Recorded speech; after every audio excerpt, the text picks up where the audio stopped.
Assalamualaikum warahmatullahi wabarakatuh. Perkenalkan, nama saya Natasha Saputri, NIM 22002209.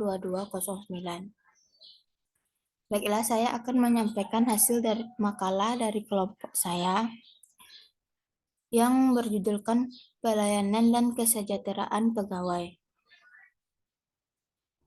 Yang A. Cuti pegawai. Cuti pegawai adalah layanan kepegawaian terkait usulan tidak masuk kerja yang diizinkan dalam jangka waktu tertentu. Istilah lain dari cuti adalah istirahat. Cuti diberikan dalam rangka usaha menjamin kesejahteraan jasmani dan rohani makam kepada yang setelah bekerja selama jangka waktu tertentu perlu diberi cuti. Cuti adalah hak PNS, jadi cuti ini bertujuan secara umum demi kepentingan PNS yang bersangkutan. Yang kedua, dasar hukum dari cuti pegawai. Menurut Peraturan Pemerintah Nomor 11 Tahun 2017 tentang Manajemen Pegawai Negeri Sipil, Peraturan Badan Kepegawaian Negeri Republik Indonesia Nomor 24 Tahun 2017 tentang tata cara pemberian cuti pegawai negeri sipil. Selanjutnya, jenis-jenis cuti pegawai. Dalam Peraturan Pemerintah atau PP Nomor 11 Tahun 2017 tentang Manajemen Pegawai Negeri Sipil atau PNS yang ditandangani oleh Presiden Joko Widodo pada 30 Maret 2017, terdapat aturan tentang cuti pegawai negeri sipil atau PNS. Menurut PP ini, cuti diberikan oleh PPK, pejabat pembina kepegawaian yang dapat diselenggarakan sebagai wewenangnya kepada pejabat di lingkungan untuk memberikan cuti. Dalam PP ini disebut ada beberapa jenis dari cuti pegawai. Yang pertama, cuti tahunan. PP ini menyebut PNS dan calon PNS telah bekerja paling kurang 1 tahun secara terus-menerus berhak atas cuti tahunan. Lamanya hak atas cuti tahunan sebagai yang dimaksud adalah 12 hari kerja. Untuk menggunakan hak cuti tahunan sebagaimana dimaksud, PNS atau calon PNS bersangkutan mengajukan permintaan secara tertulis kepada PPK atau pejabat yang menerima delegasi wewenang untuk memberikan hak atas cuti tahunan. Selanjutnya, cuti besar. PP ini juga menyebutkan PNS telah bekerja paling singkat 5 secara terus-menerus. PP ini berhak memberikan cuti selama 3 bulan. Ketentuan paling singkat yaitu 5 tahun secara terus-menerus. Dikecualikan bagi PNS yang masih kerja belum lebih dari 5 tahun. Kepentingan agama, PNS menggunakan hak atas cuti besar. Menurut PP ini, tidak berhak atas cuti dalam tahunan yang bersangkutan. Selanjutnya, cuti sakit. Menurut PP ini, setiap PNS menderita sakit berhak atas cuti sakit. PNS yang sakit lebih dari 1 hari sampai dengan 14 hari.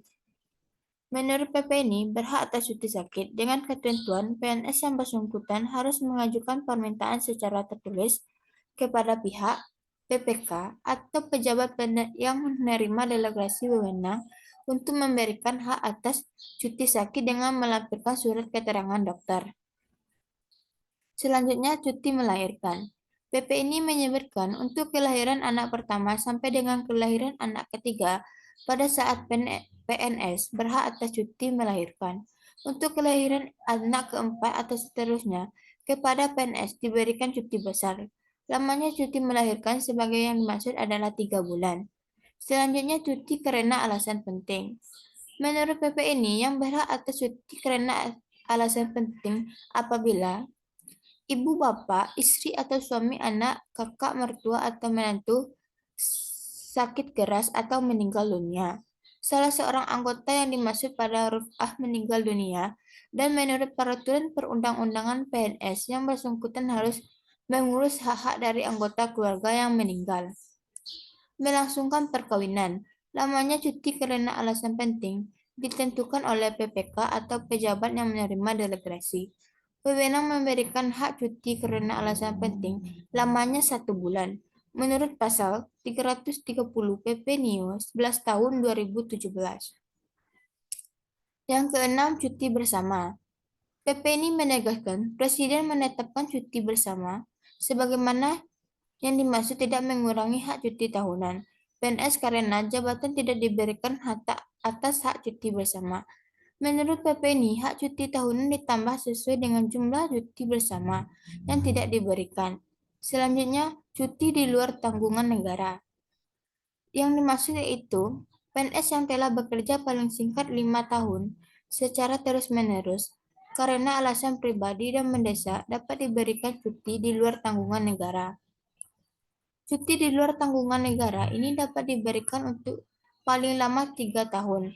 Jangka waktu cuti di luar tanggungan negara sebagaimana yang dimaksud dapat diperpanjang paling lama 1 tahun apabila ada alasan-alasan yang penting diperpanjang. Bunyi pasal 334 ayat 3 PP.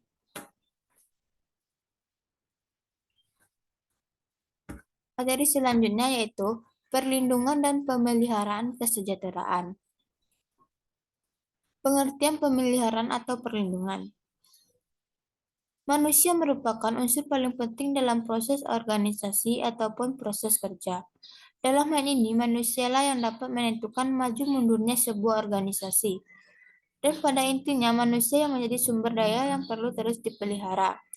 Pemeliharaan atau perlindungan adalah kegiatan untuk memelihara, mempertahankan, atau meningkatkan kondisi fisik, moral, mental, sikap karyawan, dan loyalitas karyawan, agar mereka bekerja sama sampai pensiun dan bekerja produktif untuk menunjang tercapainya tujuan perusahaan. Yang kedua, kesejahteraan pegawai. Terdapat berbagai istilah yang digunakan dalam program kesejahteraan, seperti yang dikemukakan oleh beberapa ahli. Yang pertama, menurut Andre F. Sikulu, menyatakan bahwa kesejahteraan karyawan adalah balas jasa yang diterima oleh pekerjaan dalam bentuk selain upah atau gaji.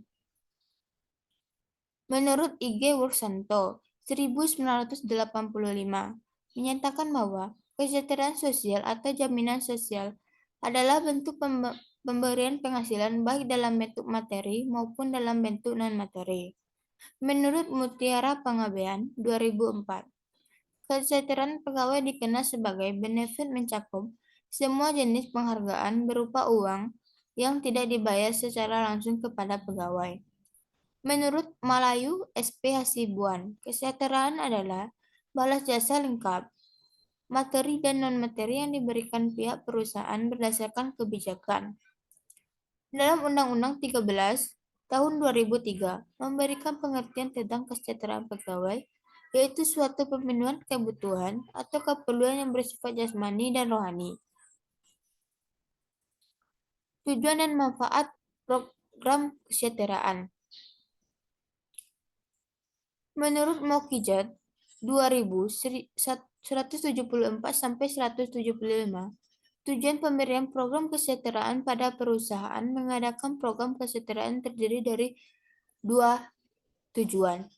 Yang pertama bagi perusahaan, mengurangi perpindahan kemangkiran, meningkatkan semangat kerja pegawai, menambahkan kesejahteraan pegawai terhadap organisasi, menambahkan peran serta pegawai dalam masalah organisasi, mengurangi keluh-keluhan, mengurangi pengaruh serikat pekerja, meningkatkan kesejahteraan pegawai dalam hubungan dengan kebutuhan pribadi, memperbaiki hubungan masyarakat, mempermudah usaha penarikan pegawai, merupakan alat peningkatan kesejahteraan badaniah dan rohaniah pegawai, memperbaiki kondisi kerja, memelihara sikap pegawai yang menguntungkan terhadap pekerjaan lingkungan. Bagi pegawai, memberikan kenikmatan dan fasilitas dengan cara lain, tidak tersedia atau tidak dalam bentuk yang kurang memadai, memberikan bantuan memecahkan suatu masalah perseorangan, menambahkan kepuasan kerja, membantu kepada kemajuan perseorangan, memberikan alat-alat untuk dapat menjadi lebih mengenal pegawai-pegawai lain, mengurangi perasaan tidak aman, memberikan kesempatan tambahan untuk memperoleh status. Program kesejahteraan. Program kesejahteraan merupakan balas jasa material dan non-material atau dapat disebut juga kompensasi Program kesejahteraan karyawan merupakan salah satu cara meningkatkan semangat kerja karyawan. Pemberian upah sedikit berbeda dari pemberian kesejahteraan berupa gaji. Upah juga sejenis balas jasa yang diberikan perusahaan kepada para pekerja harian. Program kesejahteraan selain berupa uang dapat pula berupa tunjangan. Tunjangan ini dapat berupa tunjangan keluarga, tunjangan pembangunan, dan sebagainya, yang kesemuanya dapat menambah penghasilan karyawan.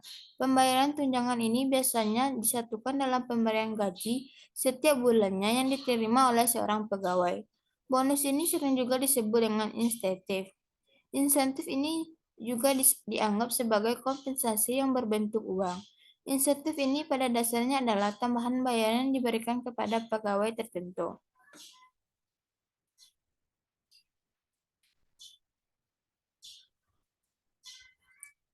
Baiklah, sekian materi dari saya. Apabila ada kata yang salah, saya tutup dengan Assalamualaikum warahmatullahi wabarakatuh.